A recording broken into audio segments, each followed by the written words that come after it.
Jadi saat ini, ya kayak tadi loh, kamu diputus pacarmu, seolah-olah dunia gelap. Padahal urusan pacaran itu kan hanya satu wajah dari seluruh kehidupanmu, dari gambar besar hidupmu. Tapi jatuh di situ saja, seolah-olah hidupmu jatuh semua. Kuliah itu hanya satu sisi dari keseluruhan hidupmu. Tapi begitu kuliah gagal, kan seolah-olah hidupmu gelap, masa depanmu selesai. Padahal enggak, itu hanya satu sisi. Hanya orang yang enggak kuliah dan sukses. Tapi kan kamu dijelasin gitu juga susah. Oh, gelap masa depanku Pak, kan gitu. Ya kuliah lagi nyari yang lain, enggak bisa. Sama kayak pacaran tadi kan, wah siapa lagi Pak, ini sudah mati-matian, terlanjur ku berikan semua misalnya. Seolah-olah semua urusan jadi ruwet gara-gara itu. Jadi itu hanya satu aspek saja. Masih banyak aspek hidup yang lain. Kalau ada melihat apapun itu, ingatlah bahwa itu hanya satu sudut pandang, satu aspek. Maling itu satu aspek ketika dia maling. Ketika dia pulang, bantu istrinya masak, nyuci beras, nyapu-nyapu, ya dia bukan maling. Rampok juga gitu, dia jadi perampok ketika dia merampok. Makanya kan ada hadis itu kan, tidak berzina ketika dia berzina wahwa mukmin. Jadi orang mukmin nggak mungkin berzina. Ketika dia berzina berarti dia bukan mukmin. Selesai berzina ya mukmin lagi. Karena ada hadisnya yang kayak gitu. Jadi itu menunjukkan bahwa hidup ini multidimensi. Tadi di kantor korupsi, itu kan sisi dia ketika korupsi, pulang terus ke masjid nyumbang orang berapa ratus juta. Itu sisi baiknya dia. Jadi dia juga punya sisi gelap. Dan itulah hidup. Cuma orang sukanya mengeneralisir. Wah, berarti memang dia koruptor. Orang yang di kampungnya ngerti dia nyumbang banyak, oh dia bukan koruptor tapi dermawan. Sebenarnya semua benar. Dia korupsi waktu di kantor dan dia dermawan waktu di masjid. Jadi itu gambar besar. Ini yang bikin ngomong kebahagiaan itu tidak simple. Jadi manusia itu sangat kompleks, sangat rumit. Kan Allah sudah bilang, pelajarilah alam semesta dan manusia. Kalau bagi orang Jawa, jagat gede dan jagat cilik. Jagat cilik itu mewakili jagat besar. Kalau kamu kenal dirimu, kamu akan kenal alam semesta. Kalau begitu kamu kenal alam semesta, kamu akan kenal Tuhan. Makanya rofa nafsahu, rofa robbahu. Oke, jadi itu pengantarnya. Maka kalian tidak usah bingung kalau kapan-kapan belajar filsafat kebahagiaan. Teorinya banyak sekali dan macam-macam. Yang kita tampilkan malam ini hanya sebagian kecilnya saja. Mungkin saya ambil dua kutub besar. Yang pertama namanya hedonisme, yang kedua namanya eudaimonisme. Nanti kita lihat apa itu. Oke. Yang fase pertama sekarang, hedonisme. Istilah ini sering kamu pakai kalau ada orang pinginnya senang-senang terus, kamu sebut ya hedonis.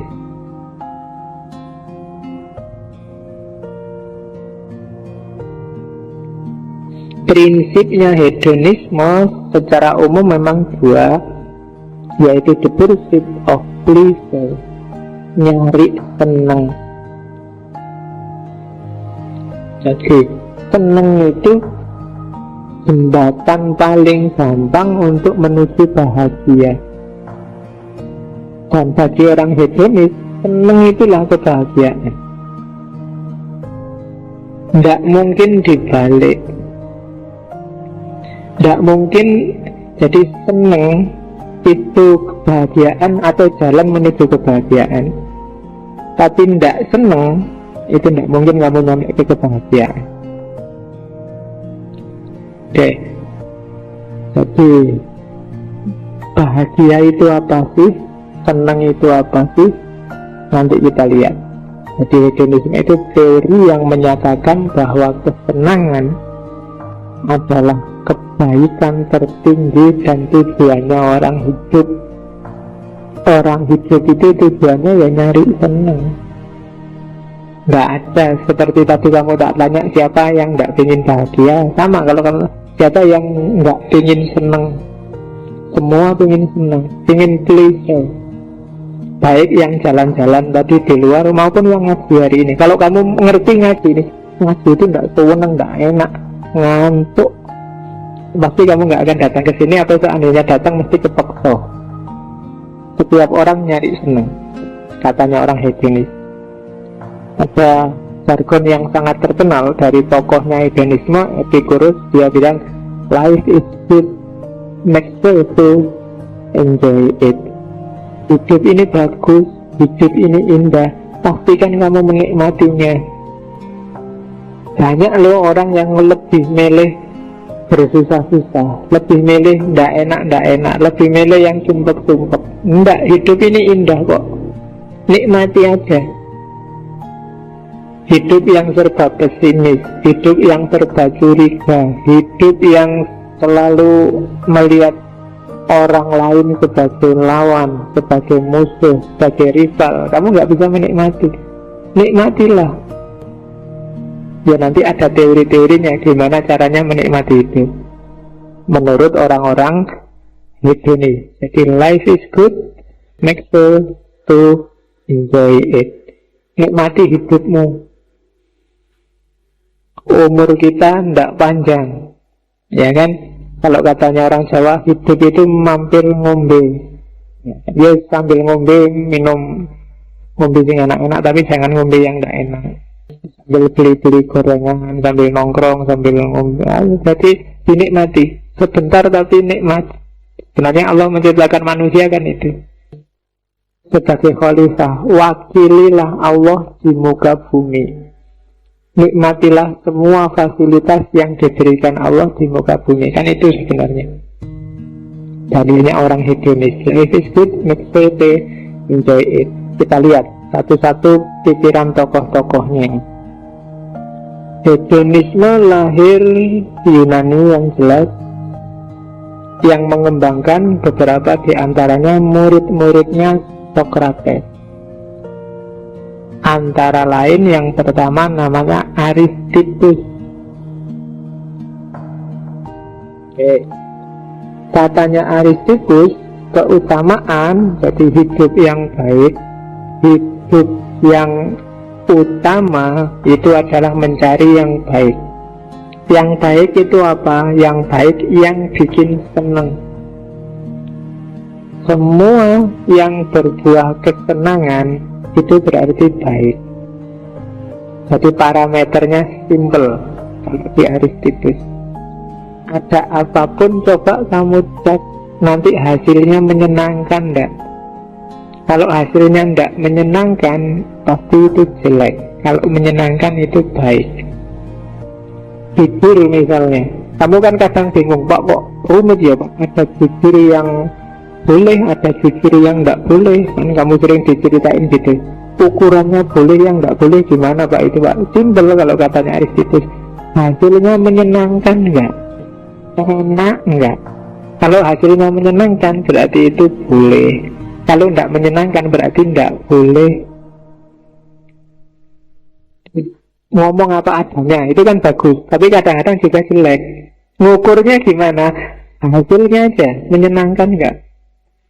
Ada temenmu misalnya gondut, tubuhnya besar, terus kamu halin dud, itu kan hasilnya nggak menyenangkan. Meskipun jujur kamu ngomong, lu salah saya apa, saya ngomong apa adanya kan, cuma itu nggak menyenangkan hasilnya. Kamu kehilangan teman, dia marah, dia tersinggung, berarti apa? Meskipun kamu jujur ngomong apa adanya, tapi jelek, nggak utama itu berarti.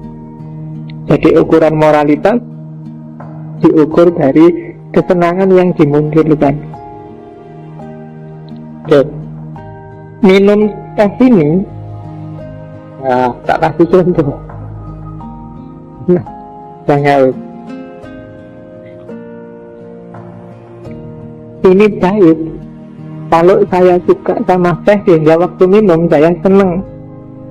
Tapi kalau saya tidak suka teh, misalnya ini manis, mungkin saya punya kencing manis, jadi minum teh ini tidak tak minum gimana, tak minum sudah dikasih, padahal aku punya penyakit, hasilnya kan tidak menyenangkan. Maka takmir yang ngasih minum ini itu sebenarnya nggak baik.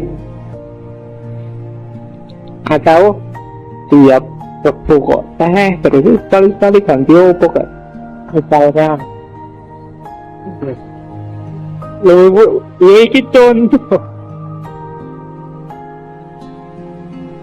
Nah ya kan, lo padahal tadi niatnya apa, cuma kok hasilnya tidak bagus, berarti tidak utama. Itu teorinya Aristippus. Lah yang ngukur menyenangkan apa tidak menyenangkan itu apa? Yo akal. Manusia kan dikasih akal. Dengan akal dia harus ngukur apakah yang didapat kesenangan atau kesusahan. Kalau itu kesenangan berarti baik, kalau itu kesusahan berarti jelek. Nah, katanya Aristippus juga, kesenangan itu sifatnya aktual. Jangan ngukur kesenangan yang potensial. Aktual itu maksudnya apa? Senang sekarang di sini, bukan senang besok, juga bukan senang dulu. Kalau senang besok itu tidak jelas dia kalau senang beneran, kalau enggak. Kalau senang yang dulu itu sudah lewat. Senang dulu itu berarti katanya Aristippus hanya ingatan akan kesenangan. Kalau senang yang akan datang itu senang yang belum jelas. Jadi harus akal mengukur mana yang menghasilkan kesenangan sekarang dan di sini, bukan kesenangan dulu atau kesenangan besok. Loh Pak, dulu dikasih teh enggak apa-apa toh Pak, dulu kan sudah lewat. Sekarang loh Pak, teh itu sehat loh Pak, 3 tahun lagi kalau Bapak rajin minum teh nanti apanya jadi semakin, ya kan besok 3 tahun lagi. Sekarang itu loh, jadi kesenangannya ngitungnya sekarang. Misalnya kamu tadi temenmu yang kamu panggil halo gendut, itu dia marah-marah, loh jangan marah. Kalau kamu bilangnya gini terus, besok mentalmu akan kuat kalau ada yang bilangin kamu gendut. Iya besok, tapi ngukurnya sekarang. Sekarang dia tersinggung, maka sekarang itu jelek. Jadi kesenangannya harus aktual. Jadi perbuatan itu baik kalau dia melahirkan kesenangan yang aktual, yang bisa dirasakan sekarang dan hari ini. Nah itu hedonisme Aristippus. Cuma seneng ya seneng, hati-hati, kesenangan itu bisa jadi kebalikannya kalau orang tidak tahu batas. Mangan itu seneng, enak, kamu kan senang makan. Cuma kalau kamu nggak tahu batas, dia jadi penyakit. Jadi cari kesenangan yang aktual, cuma ketahuilah batasmu, kapasitasmu. Di situ kamu akan ketemu kebahagiaan. Kapasitas itu berarti ya jangan terlalu sedikit, juga jangan terlalu banyak. Kalau terlalu sedikit ya tidak jadi senang, terlalu banyak berlebihan juga tidak akan kamu rasakan senangnya. Jadi justru katanya Aristippus, hidup itu tidak usah mikir kau cari yang kamu senang, tapi sadari batasmu. Kuncinya di situ. Tidak usah underestimate, tidak usah overestimate. Kamu ukur aja batasmu sampai apa. Kalau makan bagi kamu 1 piring sudah kenyang, ya sudah, jangan 2 piring, apalagi 3 piring. Kadang-kadang kan kamu gitu, mumpung gratis, mumpung ono sing traktir. Eman-eman Pak, eman-eman, tapi tidak ada nikmatnya nanti. Justru nikmat itu kalau kamu ngerti batasmu. Makanya Nabi kan wanti-wanti makan, berhentilah sebelum kenyang. Enak kalau berhenti sebelum kenyang. Kalau sudah kenyang kamu tidak enak. Makanan kehilangan rasanya. Oke, kan kehidupan dunia itu kan gitu. Enak kalau kamu teruskan, kamu jadi semu. Kalau kamu teruskan, kamu bisa jadi benci. Jadi harus kalau makanan dia bisa jadi penyakit. Gula itu penting, kebanyakan gula jadi penyakit. Garam itu penting, kebanyakan garam jadi penyakit. Air putih itu loh penting, tapi coba kebanyakan air putih, dia jadi penyakit. Maka kamu harus tahu batas. Nafas juga penting, tapi kebanyakan nafas kayak angin, kamu masuk angin, jadi penyakit. Ya kan? Apalagi nafasnya banyak nggak bisa keluar di dalam anginnya, penyakit juga. Jadi carilah kesenangan yang aktual, asalnya dipakai untuk mengukur dan sadari batasmu. Kalau kamu bisa menjalankan rumus ini, kamu akan bahagia. Jangankan yang itu, wong yang jelas seneng-seneng, misalnya guyon, gurau, itu kalau kebanyakan juga tidak enak. Kadang-kadang berakhir dengan tersinggung, berakhir dengan gegeran. Kamu bisa kehilangan teman gara-gara gurauan. Kenapa? Kamu limitnya kelewatan. Harus sadar batas. Meskipun tadi awalnya seneng-seneng. Oke, jadi itu tokoh pertama dari hedonisme, Aristides. Tokoh kedua, Epicurus, atau kalau di Indonesia ditulisnya Epikuros. Sama-sama dalam genre hedonis, bahwa kebahagiaan itu kesenangan, kenikmatan. Jadi segala yang mendatangkan rasa nikmat. Cuma pertama-tama kita lihat katanya Epikuros, coba dicek deh. Yang bisa tahu kesenangan itu orang bijaksana. Phronesis itu apa sih cirinya? Ya, yang belajar filsafat selama ini kan dikasih tahu bahwa filsafat itu cinta kebijaksanaan. Apa sih cirinya bijaksana? Yang pertama, orang bijaksana itu orang yang bisa ngukur kenikmatan dan rasa sakit. Itu bijaksana. Orang yang bisa mempertimbangkan, oh kalau ini dilakukan, nikmatnya sekian, sakitnya sekian, manfaatnya sekian, mudaratnya sekian. Orang yang bisa kayak gini, ini golongan orang bijaksana. Tidak asal komentar, tidak asal ngomong, tapi kalau ngomong pakai pertimbangan. Katanya Epikuros, orang bijaksana ciri pertama, dia bisa mengukur maslahat, mudarat, nikmat atau sakit. Yang kedua, orang bijaksana itu orang yang bisa membatasi keinginannya.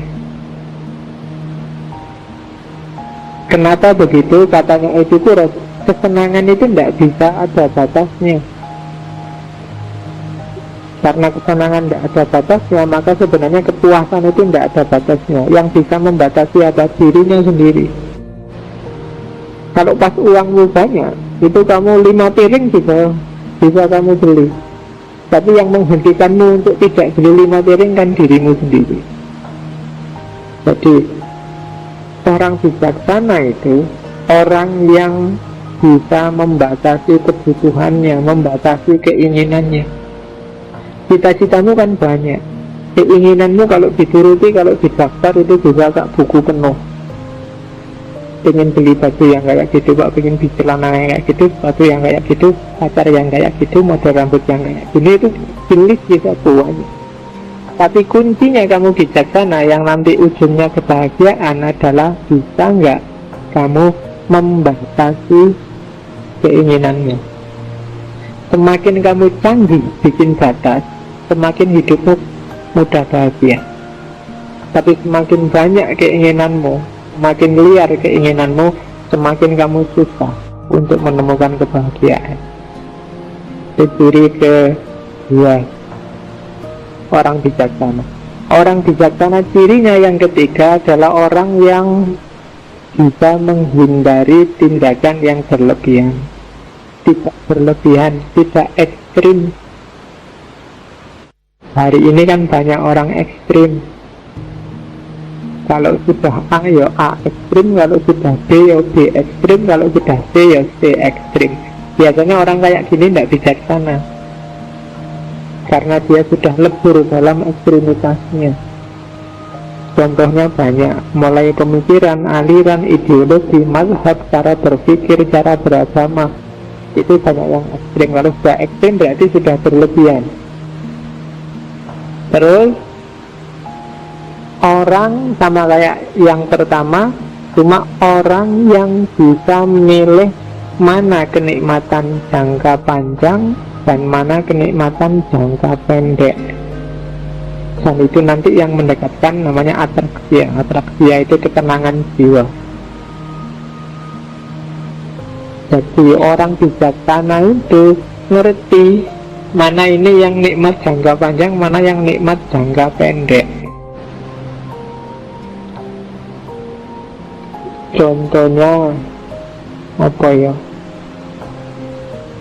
Kamu ngajak pacarmu tahun baruan nginep di hotel, itu nikmatnya paling semalam, meskipun dulunya setahun karena kamu masuknya tanggal 31, keluarnya tanggal 1. Cuma kenikmatan itu pasti jangka pendek, tidak imbang kalau dibandingkan ketidaknikmatannya. Seneng semalam ditebus dengan sumpek bertahun-tahun, itu bahkan mungkin seumur hidup. Kamu mau milih mana? Kalau kamu milih ini, kamu tidak tergolong orang yang bijaksana. Jadi ukurlah mana yang kenikmatannya lebih panjang. Yo, antara nginep di hotel dengan nikah, nah itu mungkin lebih panjang nikmatnya kalau nikah. Kalau nikah kamu sak kapoke gratis, nggak bayar, kan? Nah iya kan, kalau nikah kan sak karepmu wis, sehari 7-8 kali nggak masalah, ya kan lo. Dan gratis kan sekarang nikah itu di KUA, kalau hari aktif ke KUA kan bisa langsung gratis. Hari tak kamu masuk hotel membayar, ya.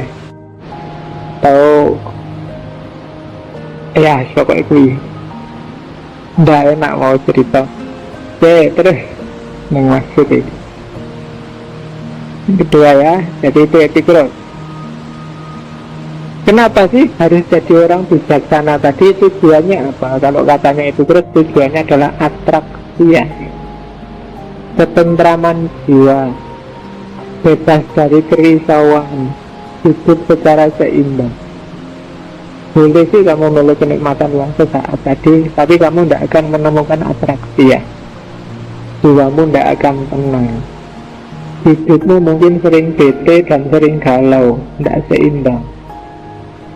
Jadi katanya Epikuros, kalau kamu tidak bijaksana, rasakan sendiri akibatnya.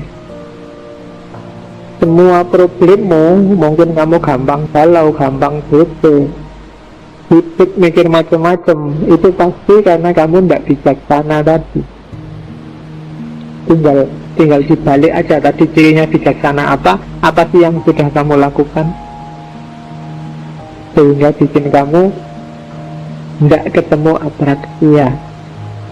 Dan nanti dari cermatannya Epikuros, justru hidup bahagia itu ternyata malah hidup yang sederhana. Keinginan dibatasi, kesenangan dicari yang lebih jangka panjang, tidak mudah terpengaruh keliling. Jadi semua cirinya bijaksana tadi kalau diwujudkan dalam hidup, justru hidup yang biasa-biasa, yang sederhana, tidak boros juga tidak pelit, tidak pengecut juga tidak nekat, sederhana tengah-tengah. Sederhana itu bukan berarti kekurangan ya. Sederhana itu simple. Simple itu apa adanya, apa butuhnya. Butuhnya 5 ya ngambil 5, butuhnya 10 ya ngambil 10. Kita kan kadang-kadang serakah, butuhnya 5, kalau bisa ngambil 10 ya ngambil 10. dan itu sering blunder. Sebenarnya di Jogja mungkin sebulan sebanyak-banyaknya paling kamu 1 juta, itu bagus ya, uang sakumu.